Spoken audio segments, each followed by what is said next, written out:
Kusweleke abantu abane kwingozi emasikizi eyenzeke ku-R61 phakathi kweXesi neQonce eMpuma Koloni. Isithethi sezothutho kweliphondo umnumzana Unathi Bhinqose sithi ezi zithuthi zingquzulene okweenkunzi zegusha zekwasweleka ngoko nangoko abantu abathathu ngelixa owesine esweleke nje ukufika kwakhe esibhedlele. Bekusemini amaqanda ngethuba ezi zithuthi zibini zintlithana ze esinye sazo savutha amalangatye ngoko nangoko. Isithethi kwisebe lezothutho eMpuma Koloni umnumzana Unathi Bhinqose sithi umntu wesine usweleke nje kufika kwakhe kwisibhedlele iGrey.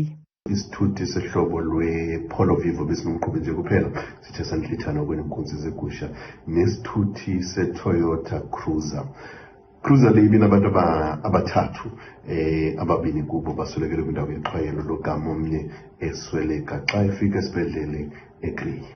Bhinqose uthi noxa nje uphando ngesizekabani sale ngozi luqhuba kodwa belisebe babongoza abaqhubi ukuba bangaqhubi ngesantya esigqithisileyo kumlinganiselo.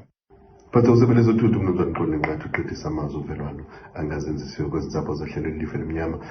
Watsho ehlabe ikhwelo kumnawo njengabasebenzi bendlela ukuba sihlonelane ezindleleni sithobe isantya sibe nokuthintela ezi ngozi zinako ukuthinteleka njenge-head-on collisions nezithe qolo ukusuba imiphefumlo yabantu.